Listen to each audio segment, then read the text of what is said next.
Assalamualaikum warahmatullahi wabarakatuh. Bagaimana kabarnya? Semoga selalu sehat ya dimanapun Anda berada. Kondisi saat ini memang sungguh tidak bisa membuat kita bertatap muka dengan baik untuk perkuliahan, tetapi mudah-mudahan bukan menjadi halangan untuk kalian bersemangat untuk belajar, kemudian untuk mengerjakan tugas pasti ya, dan mudah-mudahan Anda tidak mengeluh karena daring sama dengan tugas. Mudah-mudahan tidak, karena di khususnya perkuliahan Bu Ati untuk manajemen kepewaraan, saya tidak akan hanya sekadar memberikan tugas, tapi bagaimana Bu Ati akan menerangkan terkait dengan topik pada siang hari ini adalah prinsip-prinsip kepewaraan. Baik, untuk memulai perkuliahan pada siang hari ini, marilah kita bersama-sama berdoa menurut ajaran agama dan kepercayaannya masing-masing. Berdoa, mulai.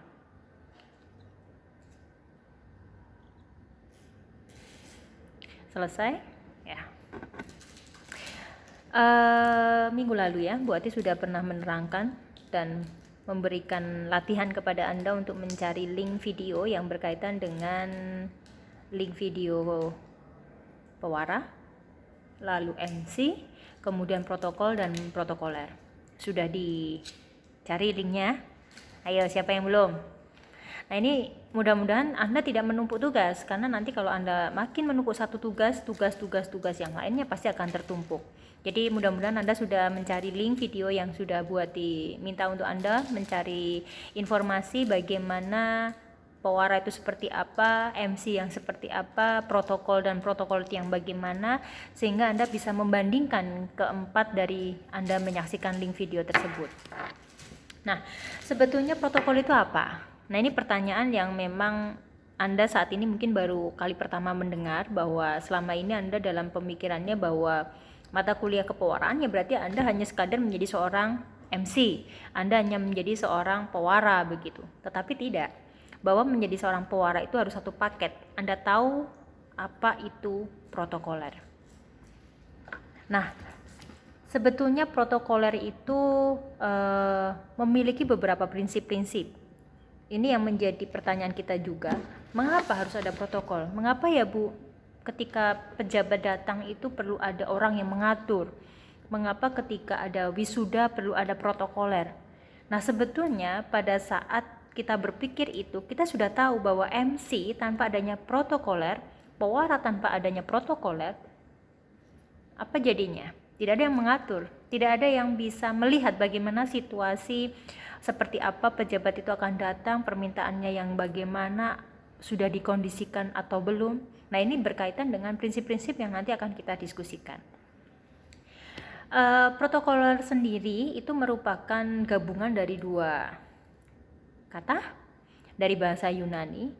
Yang pertama adalah protos, yang berarti pertama. Ya, protos itu pertama, ingat, protos pertama. Sedangkan kalau kola itu lim. Maka protos dan kola, pertama dan lim, ini dimaksudkan menjadi perekat yang pertama secara garis besar dari protos kola. Perekat yang pertama. Apa sih yang dimaksudkan? Nah, jadi yang dimaksudkan di sini protos dan kola adalah seorang protokoler itu menjadi perekat dalam segala acara untuk menangani kondisi yang ada. Jadi bagaimana dia bisa mengelim ya, antara seorang pewara dengan kondisi yang ada di lapangan. Maka protokol ini lebih banyak move keliling, lebih banyak berjalan, lebih banyak melihat situasi, dan bahkan harus cek dulu sebelum kegiatan itu berlangsung, yang nanti akan ada beberapa hal terkait dengan seperti apa tata ruangnya, tata letaknya, kemudian bagaimana kondisinya, sudah disterilkan atau belum. Karena memang jika yang datang itu adalah pejabat-pejabat negara yang memang membutuhkan sterilisasi, ini seorang protokoler harus jelas-jelas menyiapkan kondisi ruangan itu harus tersteril dengan baik. Nah, berikutnya adalah seorang protokoler itu dia upayanya harus kita bisa menyebutkan itu siap sedia, siap laksanakan. ada beberapa prinsip yang kalau kita mendengar seorang protokoler itu, dia memiliki prinsip bahwa your voice is my command, yang artinya titah paduka hamba laksanakan, atau sabda pandita ratu. Apa yang diminta, apa yang harus tertera, itu yang memang harus dilaksanakan oleh seorang protokoler. Protokoler tidak bisa menyampaikan ini tidak bisa, ini seperti ini. Diperbolehkan itu sebetulnya untuk beberapa diskusi, tetapi apabila kita sebagai tuan rumah dan kita kedatangan seorang pejabat, kita kedatangan seorang memang tata aturan itu harus kita laksanakan dengan baik, kita tidak bisa menolaknya. Misalnya ada presiden datang, kita memang harus mengatur sedemikian bagaimana posisi tempat duduknya di mana, sterilisasi yang seperti apa. Kita tidak bisa menyampaikan tidak bisa, ini aturan di UNES, tidak bisa. Ya kita yang harus mengikuti itu. Karena kaitannya siapa yang datang, tamu-tamu yang datang harus memiliki aturan-aturan yang masing-masing yang nanti akan kita bahas lebih lanjut di sini. Baik, untuk selanjutnya adalah kaitannya dengan protokoler. Ini lebih peran protokoler. Jadi peran protokoler yang sudah minggu lalu buat disampaikan bahwa dia tidak sekadar untuk menjadi petugas pembawa acara, tidak hanya dia sebagai penerima tamu, tetapi bagaimana dia bisa memberikan komunikasi yang baik ketika dia menyampaikan sesuatu ke pejabat yang akan datang, dia menyampaikan sesuatu atau hal-hal yang memang harus disampaikan kepada para panitia misalnya. Dia juga menjadi pribadi-pribadi yang baik, bagaimana tata cara penampilannya itu, dan tentunya lebih ke profesional. Nah, prinsip-prinsip di protokoler sebetulnya nanti ada beberapa poin ya. Yang pertama adalah aspek-aspek yang ada di dalam protokoler itu sendiri, ada 5 ya. Yang pertama terkait dengan tata upacara. Kemudian yang kedua tata ruang. Yang ketiga tata tempat. Kemudian yang keempat tata warkat, dan yang kelima tata busana. Nah, 5 poin ini harus dimiliki oleh seorang protokoler untuk pengetahuan bagaimana tata upacara yang baik, bagaimana tata ruang yang baik, kemudian tata tempat yang baik, yang sesuai, termasuk tata warkat dan tata busana. Jangan sampai nanti seorang protokoler miss di salah satu yang terkait dengan tata upacara, ruang maupun tata tempat, tata warkat, dan tata busana. Nah, kita mulai dari yang pertama, yaitu tata upacara. Apa sih yang tata upacara ini, apa saja yang masuk di dalamnya? Komponen-komponen apa saja yang masuk di dalam tata upacara ini? Yang pertama adalah susunan acara. Nah, ini penting untuk kita karena nanti kaitannya dengan pewara. Seorang protokoler harus tahu susunan acara, jadwal. Tidak bisa kita main planning pukul sekian sampai sekian itu pembukaan misalnya, tidak bisa. Di dalam protokoler harus betul-betul secara detail. Katakanlah pembukaan itu menit keberapa sampai menit keberapa itu registrasi misalnya, menit keberapa sampai menit keberapa pembukaan pun harus secara detail. Misalnya yang pertama pembukaan dari kita sebagai seorang pewara, kemudian menyanyikan lagu Indonesia Raya misalnya, atau ada mars ya, mars UNES atau mars yang lain misalnya di kegiatan itu, kemudian ada sambutan, ada berapa sambutan misalnya, pejabat siapa saja yang datang, adakah laporan ketua panitia, adakah doa, adakah hal-hal lain, hiburan misalnya tarian pembukaan. Nah, ini harus kita matangkan, kita detilkan supaya susunan acara itu betul-betul berjalan dengan baik, apa yang akan dilaksanakan akan dibacakan oleh seorang pewara pada peran kita. Lalu yang kedua, kelengkapan acara. Untuk tata upacara, kelengkapan acara ini juga sangat penting karena jangan sampai kita seorang protokoler misalnya meninggalkan lagu Indonesia Raya, padahal itu sangat penting. Ada kegiatan yang sangat resmi kemudian dihadiri oleh pejabat-pejabat, tapi kita lupa menyampaikan atau kita lupa menyampaikan ke pembawa acara atau ke panitia, ke seksi acara untuk adanya menyanyikan lagu Indonesia Raya. Nah, ini sangat fatal menurut saya ya. Jadi ini tidak bisa untuk kita tidak laksanakan. Jadi kelengkapan acara ini memang harus betul-betul kita lihat dengan baik supaya memang acaranya berjalan dengan lengkap secara keseluruhan. Lalu yang ketiga, perlengkapan acara. Jika tadi ada kelengkapan acara, di sini perlengkapannya. Nah, perlengkapan acara apa saja yang memang dibutuhkan? Misalnya yang di meja. Ada tulisannya moderator, name meja itu ya, name tag seperti tempat-tempat untuk di meja ketika ada seminar. Kemudian perlu ada bunga tidak, apakah bunga plastik atau bunga segar. Nah, ini harus diperhatikan. Kelengkapan yang lain misalnya apakah perlu clip on, mikrofon yang tanpa harus dipegang, atau memang harus ada mikrofon yang pelantang secara dipegang. Pelantang pun apakah pelantang langsung di meja atau pelantang yang memang di depan untuk nanti misalnya ada pertanyaan. Kan ada dua hal ya, mungkin teman-teman sudah tahu semua bahwa mikrofon pelantang itu terkadang ada yang diberdirikan sehingga kalau ada pertanyaan para penanyanya yang maju ke depan, atau yang pelantangnya itu diputar ke beberapa tempat duduk ketika ada sesi tanya jawab. Intinya adalah perlengkapan acara itu harus betul-betul diketahui oleh seorang protokoler supaya dia mempersiapkan dengan baik dan acaranya akan berlangsung dengan baik. Lalu yang keempat adalah undangan yang datang. Ya. Seorang protokoler juga harus tahu siapa yang diundang. Nah, ini nanti berkaitan dengan tata tempat duduknya. Maka list untuk undangan-undangan yang datang, siapa yang diundang, berapa jumlahnya, ini sangat harus diketahui oleh seorang protokol ya.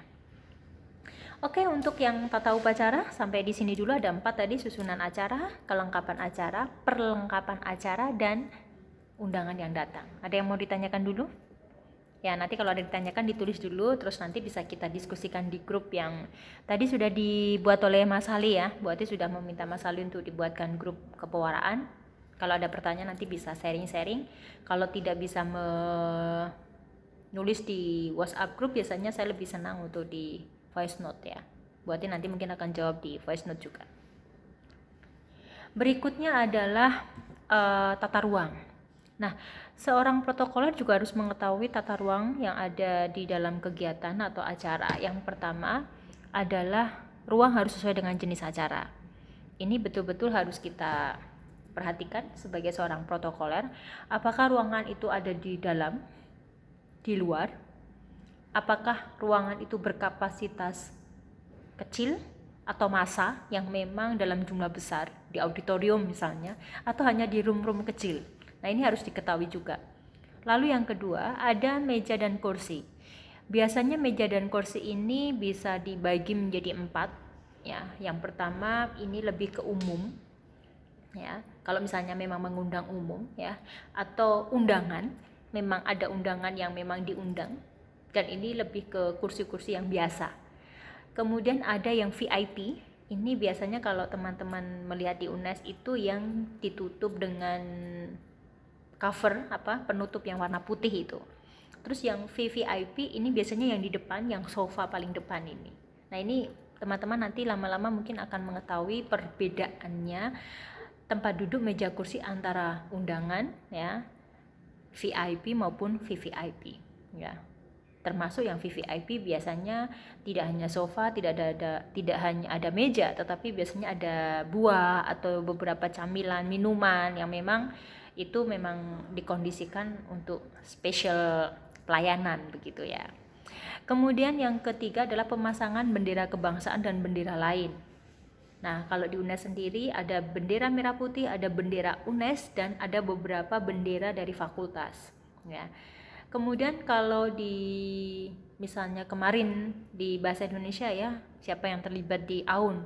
Nah, itu harus ada bendera ASEAN yang memang beberapa anggota ASEAN yang terlibat di situ, sehingga di meja besar itu tertata meja-meja bendera-bendera ASEAN yang memang secara urutan itu harus bendera ASEAN dan bendera dari negara-negara yang tergabung ke dalam anggota ASEAN. Nah, ini harus betul-betul dikuasai oleh seorang protokoler. Jangan sampai seorang protokoler tidak tahu misalnya bendera merah putih itu di mananya, ada bendera UNES misalnya, harus tahu penempatannya. Kemudian yang keempat, gambar presiden dan wakil presiden, nanti kaitannya dengan berikutnya adalah lambang negara, ya, Garuda Pancasila. Ada beberapa hal yang mungkin sekarang tidak banyak yang tahu, ya. Mungkin kalau ada yang tahu coba cek di rumah masing-masing.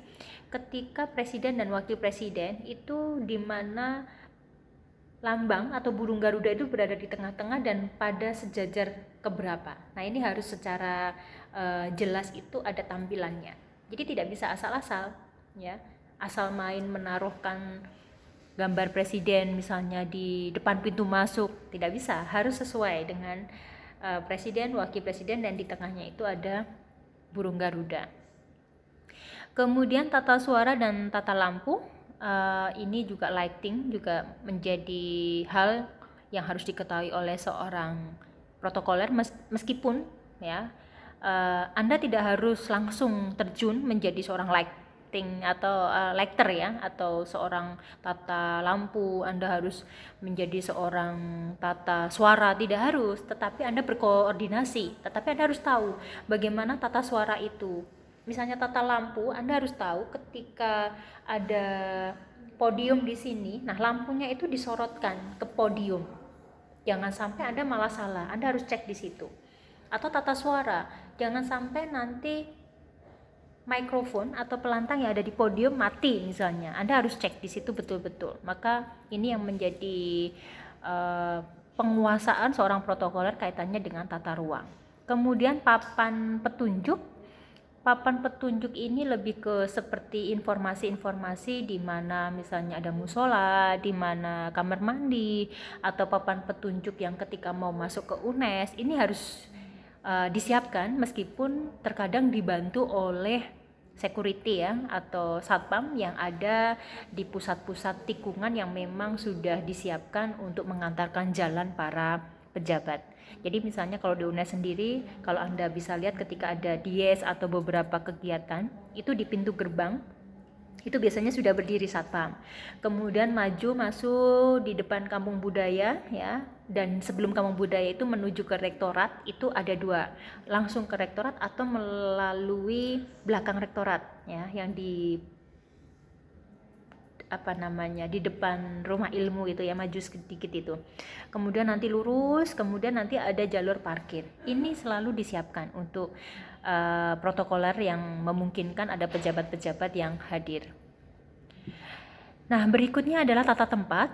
Nah, kaitannya dengan tata ruang, tata tempat ini memang sangat krusial, memang sangat detail, maka kita benar-benar harus menyiapkan, ya. Kalau misalnya pelan-pelan Anda tidak bisa langsung mengingat, ya mungkin nanti dengan langsung praktik ini mudah-mudahan Anda bisa langsung mengingat sehingga nanti bisa langsung mengimplementasikan.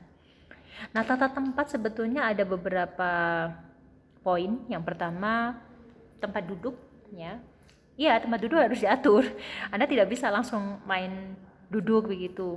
Ya, kalau ada yang bertanya, Bu, tapi kan mohon maaf untuk umat Islam, kalau kita sholat di masjid, soft itu kan tidak ada aturan. Ya, itu untuk di kajian yang lain. Tapi kalau untuk tata aturan ini, tata tempat ini ada dasarnya. Jadi Kepres nomor 265/68. Jadi Kepres ini mengatur tempat duduk, kemudian urutan masuk kendaraan, ini juga harus diatur. Jadi tidak bisa ketika di Jakarta di Istana Merdeka ada rapat misalnya, itu langsung satu persatu, atau mobil kita naik Grab langsung masuk, tidak bisa. Jadi memang harus per kendaraan yang diatur sedemikian. Dan yang ketiga adalah memasuki dan meninggalkan ruang. Tidak bisa kita tiba-tiba langsung masuk begitu, tidak. Maka kalau pada kasus yang sekarang, ya, COVID-19 ini ada tulisan, ya, menurut protokol kesehatan. Nah, seperti apa protokol kesehatan? Harus kita atur, harus kita ikuti. Misalnya kita datang harus cuci tangan, misalnya kita datang harus cek suhu tubuh, ya. Kemarin buati di DP Mall seperti itu, di rektorat seperti itu, atau di tempat-tempat kalian yang ada di kampung halaman. Misalnya Anda pergi ke suatu tempat umum, ya pasti akan dilakukan dengan protokol kesehatan yang semacam itu. Itu untuk tata tempat ya. Berikutnya pertimbangannya apa sih yang menjadi pertimbangan harus diatur begitu? Ya, yang pertama pasti tentu dari segi kedudukan atau jabatan. Lalu perkawinan, awu ya kalau di bahasa Jawa itu harus dilihat menang siapa ya, tua siapa. Kemudian kelahiran, ya ini juga masih berkaitan dengan yang perkawinan, artinya terkait dengan awu tadi. Lalu penobatan, penobatan ini kalau di mana namanya, bukan kerajaan, apa itu namanya yang di keraton ya, itu ada penobatan apakah Raden Mas atau Raden Tumenggung itu lebih tinggi mana ya, ini mungkin teman-teman yang nanti bisa tahu ya siapa lebih tinggi siapa begitu, kanjeng misalnya. Nah ini harus diperhatikan juga. Kemudian untuk berikutnya adalah seperti pemberian gelar ya, pemberian gelar apakah nanti terkait dengan apakah doktor, profesor, ataukah misalnya dia pada posisi yang lebih tinggi di atasnya, apakah profesor yang memang sudah senior, apakah purna tugas. Ini biasanya sangat dilihat untuk terkait dengan pertimbangan yang tata urutan tempatnya. Nah ini untuk berikutnya adalah tata aturan tempat duduk ya ini. Nah, orang utama mempunyai tata urutan paling depan ya, tata urutan paling depan. Jadi yang kedua ini lebih kepada apabila duduk berjajar ya. Tadi yang pertama orang utama itu paling depan kalau misalnya berjalan beriring. Ya. Berikutnya kalau berjajar yang duduk di sebelah kanan ya dari orang utama itu dianggap mempunyai kedudukan lebih tinggi dari yang duduk di sebelah kiri. Jadi yang utama itu di sebelah kanan, yang kurang itu di sebelah kiri, atau yang di bawahnya itu di sebelah kiri. Nah, jadi yang kanan itu yang lebih utama. Kemudian untuk jika menghadap meja ya, jika menghadap meja maka yang dianggap tempat pertama itu menghadap ke pintu keluar, tempat terakhir paling dekat pintu keluar. Jadi ini menghadap ke sana, yang paling akhir di belakangnya berarti ya. Kemudian bila duduk berjajar 2 orang, maka yang sebelah kanan itu yang pertama tadi, sama seperti tadi, berarti yang utama itu yang di sebelah kanan, kemudian yang tidak utama atau di berikutnya itu di sebelah kirinya. Nah kalau bertiga itu yang utama di tengah. Jadi misalnya ada orang, yang ini yang utama di tengah. Nah kanan kiri ini boleh untuk orang-orang di bawah dari yang utama ini. Kemudian kalau untuk berjajar 4 ini prinsipnya sama, sebetulnya sama seperti yang tadi. Jadi gini, ini yang utama. Yang dua ini berarti yang lebih ke di bawahnya. Intinya selalu bahwa orang utama itu harus di tengah. Nah, tata masuk urutan kendaraan. Jadi yang kaitannya dengan tata urutan, yang pertama adalah pesawat udara. Ya, pesawat udara itu juga harus diatur, jadi tidak asal masuk ya. Maka yang utama itu masuk paling akhir. Maka kalau misalnya pernah naik pesawat ya, kalau kita masuk itu yang di business class itu biasanya belum ada, atau yang utama kalau itu beda ya, biasanya ada yang langsung duduk. Tapi kalau misalnya dia tipe-tipe pejabat penting itu biasanya yang terakhir. Nah nanti yang turunnya itu yang lebih dulu. Kemudian kalau kapal laut ini orang yang utama naik dan turun itu lebih dulu ya, jadi malah lebih dulu duduknya. Terus yang ketiga kalau mobil itu sama, orang yang utama baik naik maupun turun itu yang utama, yang pertama, dan boleh mendahului. Jadi Anda kalau di Jakarta jangan kaget tiba-tiba Anda macet tapi ada langsung mendahului. Nah itu hampir sama seperti kalau ambulan ya. Jadi ambulan itu menjadi orang yang utama. Tidak. Jadi misalnya ada pejabat yang lewat, mengapa ada patwal? Lah itu sebetulnya memberikan jalan untuk pejabat yang akan lewat, karena memang protokolnya mereka harus utama untuk lewat terlebih dahulu. Kemudian tata aturan kedatangan, ya, tata urutan kedatangan di sini ketika ada pertemuan ini biasanya yang utama atau VVIP ini harus ada transit, ya. Maka mengapa ketika Anda pernah mengikuti kegiatan seminar, ini pembicara tidak langsung berada di ruang seminar tetapi transit terlebih dahulu, ya. Kemudian tata warkat ini kaitannya dengan undangan. Aturannya berarti harus disesuaikan, baik itu bentuknya, warnanya, redaksinya. Tidak bisa kita main-main misalnya aku suka warna ungu begitu, warnanya harus ungu, tidak. Jadi harus ada tata aturan untuk bentuknya, warnanya maupun redaksinya. Kemudian pejabat siapa saja yang diundang, kemudian pengirimannya undangan bagaimana, apakah ada tim yang mengantarkan atau via pos, ya. Ini juga harus diatur, termasuk pengecekan. Maka harus biasanya ada reservasi, ya, reservasi kehadiran, ya. Ini karena seorang protokoler harus mengecek betul. Kemudian terkait dengan isinya, ini biasanya gelarnya tidak boleh salah, kemudian batas waktunya seperti apa, ini juga harus diketahui bersama. Dan terakhir terkait dengan tata busana, dalam protokoler juga harus mengetahui bagaimana tata busana, apa yang akan dipakai, apa yang akan disampaikan kepada para pengunjung, para undangan untuk datang dengan pakaian apa. Jangan sampai nanti salah kostum, karena seperti di Yogyakarta itu tidak boleh mengenakan pakaian atau batik tertentu yang memang digunakan untuk undangan raja. Karena apa?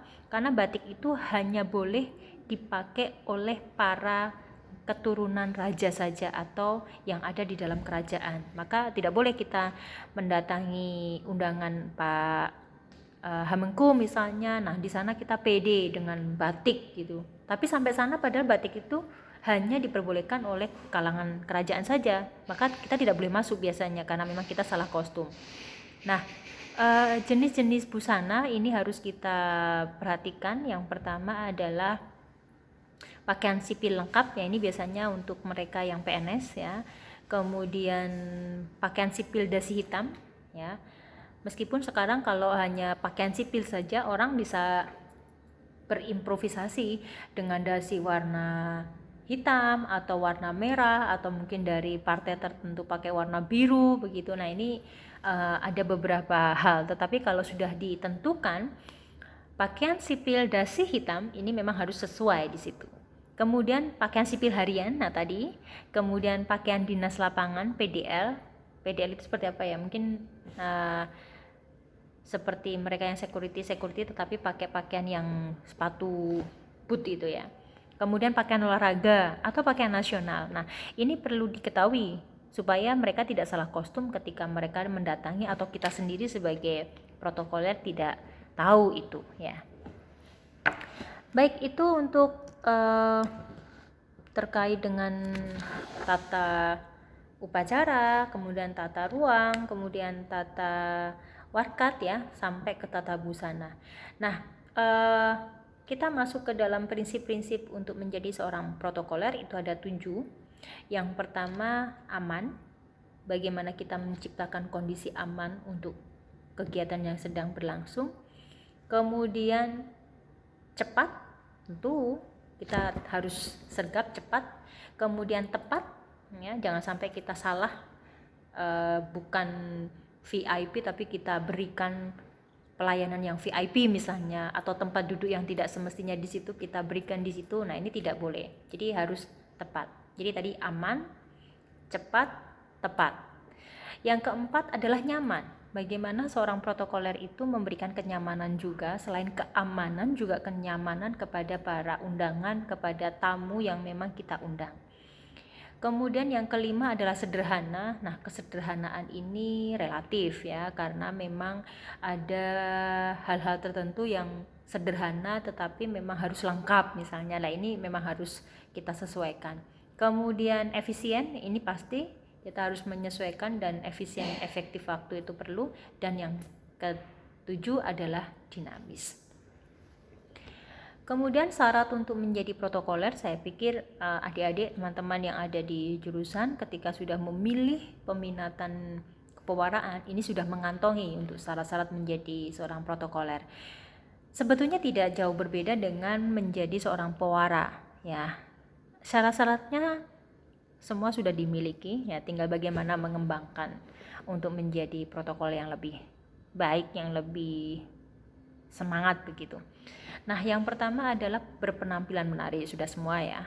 Penampilan menarik itu selalu buat diinformasikan bahwa Anda tidak perlu cantik, Anda tidak perlu ganteng, tetapi good looking. Ya, Anda bisa mematch, memadu-madankan, kemudian selalu senyum. Nah, ini akan membuat penampilan Anda menjadi lebih menarik.